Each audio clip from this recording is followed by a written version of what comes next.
Assalamualaikum warahmatullahi wabarakatuh. Hamdan wa syukran lillah nahmaduhu wa nasta'inuhu wa nastaghfiruh wa na'udzu billahi min syururi anfusina wa min sayyiati a'malina. Man yahdihillahu fala mudilla lah wa man yudlil fala hadiya lah.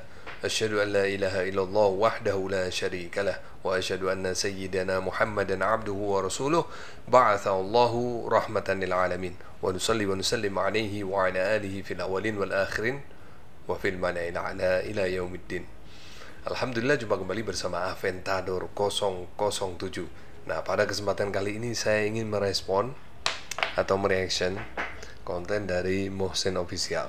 Kita dengarkan dulu. Tanya, Muhammad Al-Mahdi tidak punya keturunan, ya kan ya? Tidak punya keturunan, dan dikatakan dalam kitab Al-Ubaidili ya, dan juga kitab yang satunya lagi itu abad ke-5 abad ke-6 ya, juga disebut tidak ada punya keturunan. Lantas dari mana kok disambungkan ke Muhammad Al-Mahdi? Setelah saya cek dengan seksama, ternyata di situ Sunan Ampel tidak ditulis ke Muhammad Al-Mahdi, tapi ditulis sebagaimana yang ada dalam kitab-kitabnya orang-orang Ba'alawi, yakni Sunan Ampel bin Ibrahim Asmarakondi bin Jumadil Kubro sampai ke Abdul Malik Azmat Han. Nah, ya kan? Kalau memang Anda sependapat dengan itu, dengan silsilah yang ada di Abdul Malik Azmat Khan, kan berarti sama dengan silsilahnya Pak Alawi. Nah, terus buat apa Anda buat video-video seperti ini untuk menguatkan Kiai Imaduddin dalam rangka membatalkan nasab dari Pak Alawi, ya kan? Padahal kan di situ ada nama Imam Ubaidillah. Nah, kalau Imam Ubaidillah oleh Kiai Haji Imaduddin Al-Bantani dibatalkan, kan berarti nasabnya Sunan Ampel kan juga batal. Nah, kalau Anda masih percaya dengan nasab Sunan Ampel nyambung ke Azmat Khan, lah terus apa ini maksudnya buat video-video seperti ini untuk menguatkan katanya ini tegas selama 550 tahun tidak ada bukti Ubaidillah anak Ahmad bin Isa. Loh, lah ini leluhurnya Sunan Ampel loh, Ubaidillah bin Ahmad bin Isa. Ini tadi Anda ngomong. Terus ini lagi apa ini? Wah, banyak sekali. Said Ahmad bin Isa, seorang Syiah Imamiyah, heboh Ahmad bin Isa tidak hijrah ke Yaman. Lah ini semua apa maksudnya? Padahal kan kalau Anda tadi mengatakan leluhur dari silsilah dari Sunan Ampel itu nyambung ke Azmat Khan, lah ini kan leluhur dari Sunan Ampel. Yang mana yang disebutkan oleh Aventador itu bahwasannya Sunan Ampel itu dari Muhammad Al-Mahdi, sedangkan situ jalurnya ke India ya, versi India, dan itu bukan resmi dari Naqobatul Tis'ah, itu nggak resmi. Kenapa? Karena hanya logo dicomot oleh seorang, mungkin karena beliau muhibbin kepada Naat sehingga beliau ngambil logonya Naat, ditempel lah di sisilahnya dia. Itu nggak resmi dari Naat, karena kalau resmi dari Naat pasti ada stempel, ada surat pernyataannya resmi, ada surat ke SK-nya, atau kalau dia syahadah pasti ada syahadahnya yang mengatakan silsilah itu benar. Kenyataannya itu bukan silsilah resmi yang dikeluarkan oleh Naqobah Ansar Aulia Tis'ah. Artinya itu orang lain yang tidak mengatasnamakan Naat tapi menggunakan logo Naat ditempel di keluarga dia. Oke, ya saya belum bisa mengkonfirmasi apakah pernyataan dari Mohsen Official ini benar atau enggak ada orang menggunakan logo Naat dengan membuat silsilah yang tidak resmi dari Naat. Saya nggak tahu dan saya tidak berani mengiyakan juga karena kita belum mendapatkan pernyataan resmi dari Naat berkaitan dengan ini, karena ini kan suatu hal yang sangat fatal sekali kalau ada orang sampai seperti ini. Kemarin kan saya contohkan tuh di Wikipedia silsilah dari Sunan Ampel sama itu, dan itu mengatasnamakan Naat juga, masuknya ke Imam Muhammad Al-Mahdi juga. Nah itu bagaimana itu fatal loh.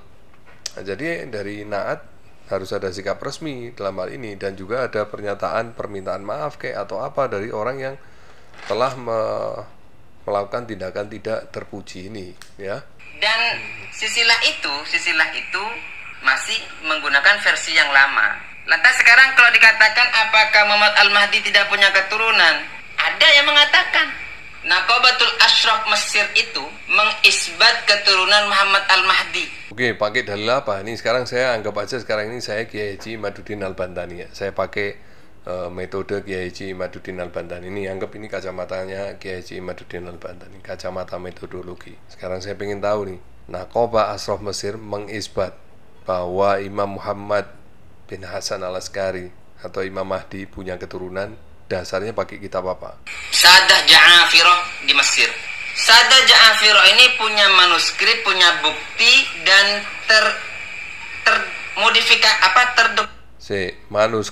manuskrip keluarga ya, itu kan sepihak ya. Menurut Kiai Haji Imaduddin Al-Bantani itu sepihak, nggak bisa diterima. Berarti harus ada kitab yang ditulis oleh orang selain dari keluarga Ja'afirah, yaitu oleh ahli nasab ya. Nah, saya pengen tahu kitabnya kitab apa. Komentasi dalam kitab Bahrul Ansab. Oh, Bahrul Ansab. Oh, kitabnya namanya Bahrul Ansab. Oke, kita cek. Nah, ntar kita perlu tahu dulu Imam Muhammad Al-Mahdi ini lahir tahun berapa. Oh, ternyata tahun 255 Hijriah. Berarti abad ketiga Hijriah ya. Oke. Nah, kita Bahrul Ansab ini tahun berapa? Oh, ini kitabnya ya, Bahrul Ansab. Ternyata kitab Bahrul Ansab ini kitab abad ke-9 dan 10 Hijriah. Oh, ternyata ada perbedaan 600 tahun. Nggak bisa diterima oleh oleh Kiai Haji Imaduddin Al-Bantani, nggak bisa diterima ini. Wah, ini ada keterputusan riwayat 600 tahun ini antara abad ke-3 Hijriah hingga abad ke-9 Hijriah. Waduh. Nggak bisa ini, nggak bisa diterima. Oh, ini berarti keluarga Al-Ja'afirah ini tertolak juga ini nasabnya. Nah, ini kacamata sakti nih, bisa nolak nasab banyak ini. Oke, lanjut lagi. Naqabatul Ashraf Mesir itu menurut pakar ahli nasab Hijaz, An-Nasabah Asy-Syarif Anas bin Yaqub Al-Qutbi Al-Hasani mengatakan Naqabatul Ashraf Mesir itu Naqabatul Naqabah induk. Jadi menginduk kepada Naqabah Ashraf Mesir. Kenapa? Naqabah Ashraf Mesir tahun 200 Hijriah sudah ada. Oh, tahun 200 Hijriah ya, tahun 200 Hijriah. Kita selidiki bener nggak tahun 200 Hijriah. Nah, kalau Mesir ini kan sebetulnya Ashraf, Sada Ashraf, Dzurriyyatur Rasulullah yang itu hijrah ke Mesir. Mereka juga pendatang. Ya, harusnya yang menjadi induk itu ya di Irak sana, karena mereka hijrahnya kan dari Irak. Rata-rata kan dari Irak, dari Baghdad, dari Basrah. Rata-rata kan begitu. Ya, atau mungkin kalau boleh juga dikatakan induk kalau Madinah gitu. Kalau Mesir kan negara perantauan lah, ya kan. Oke, tapi kita cek dulu apakah benar ini didirikan tahun 200 Hijriah. Kita cek ini pendirinya bernama Ahmad bin Muhammad bin Ismail bin Ibrahim Toba. Nah, beliau wafat tahun 345 Hijriah. Oke, 345 Hijriah wafatnya. Ya mungkin kalau dia mendirikan Naqabah itu 40 tahun lebih ya, masih di atas 300 tahun 300 Hijriah, ya kan? Nah, apa ada yang lebih tua? Wah, ada Imam Ubaidillah lebih tua.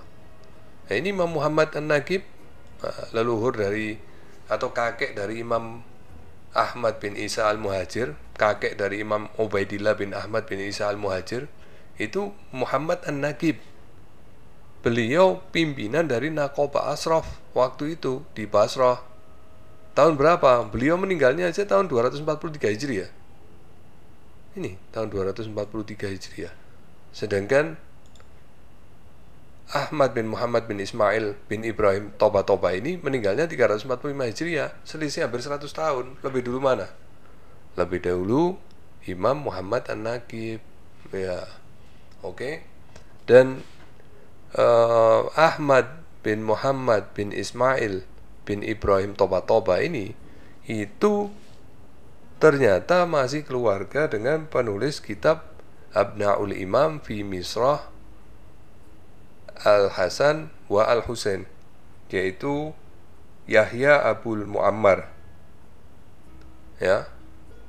Ya, ini masuknya ini sepopo, dupopo, telopopo. Ya, telopopo, anak dari telopopo.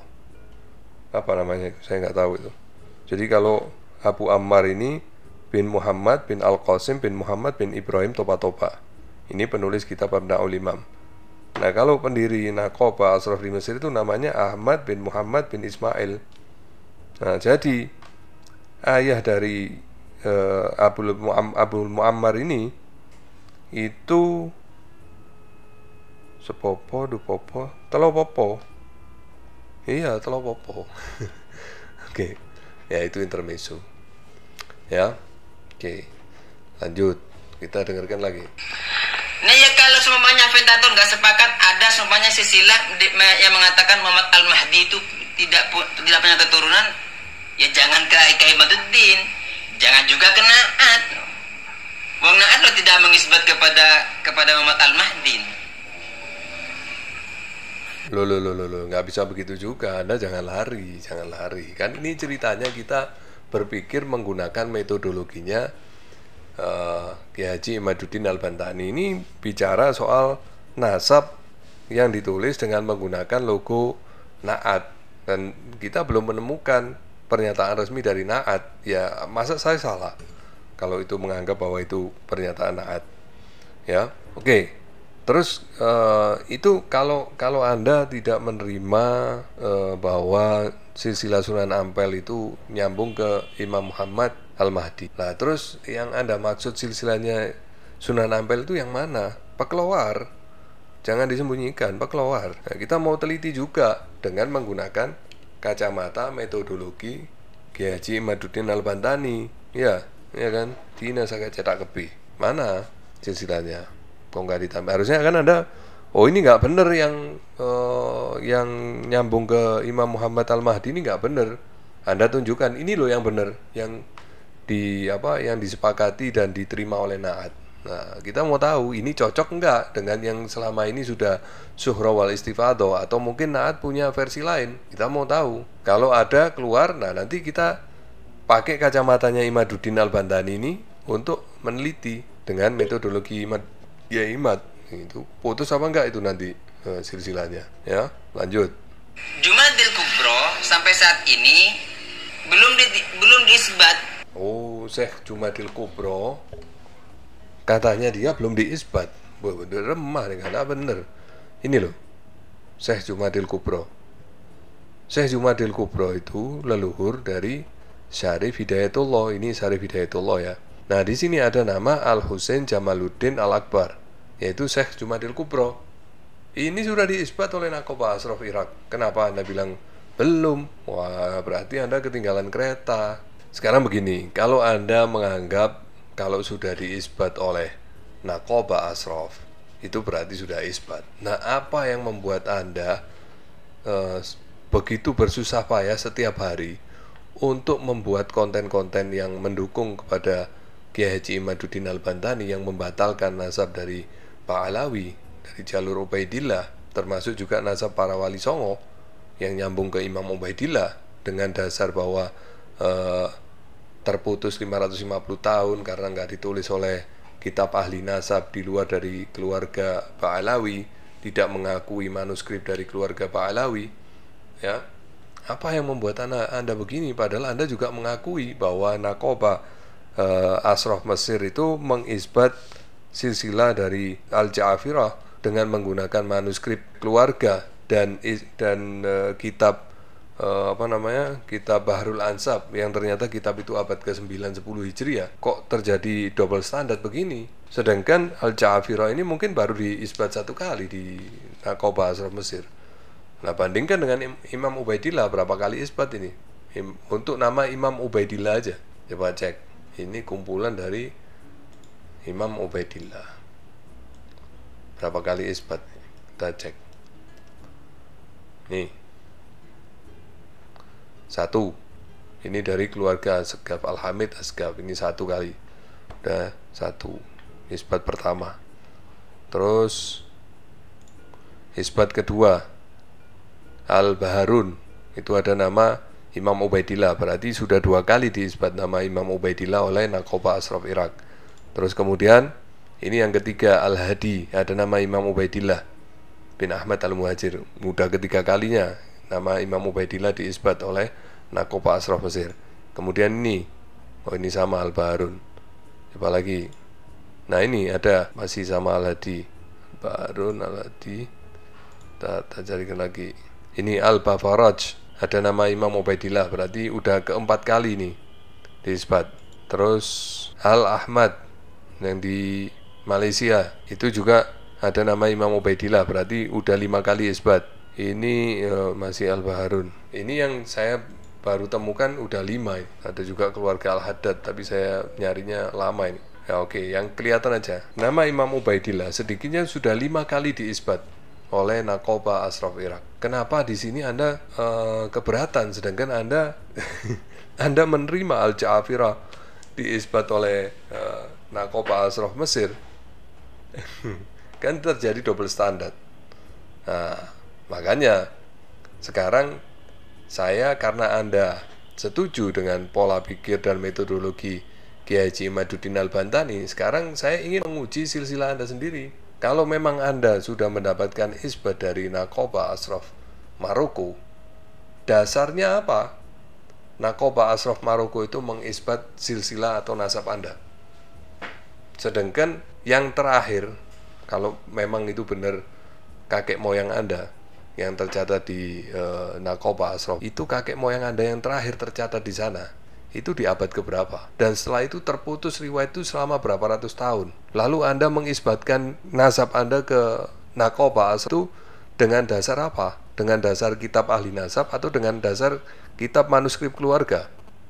Kalau atas dasar kitab manuskrip keluarga, maka otomatis tertolak berdasarkan standar dari Kiai Haji Imaduddin Al-Bantani, ya kan?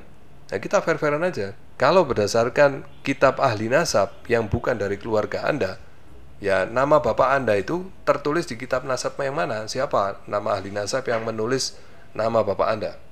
Nama kakek Anda tertulis oleh kitab ahli nasab mana?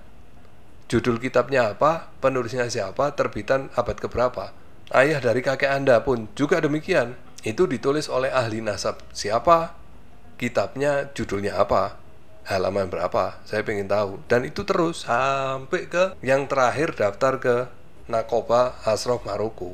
Itu pun kita perlu teliti juga. Itu tercatat nggak di kitab ahli nasab abad yang sama? Nah, gitu. Jadi Anda supaya tidak asal dukang mendukung, tapi tanpa mengetahui itu ilmiah atau enggak.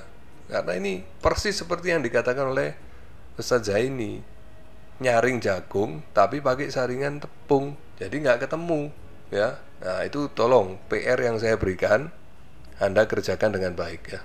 Anda sajikan sesuai dengan standar Kiai Haji Imaduddin Al-Bantani, supaya nasab silsilah Anda juga absah menurut standar dari Kiai Haji Imaduddin Al-Bantani, ya.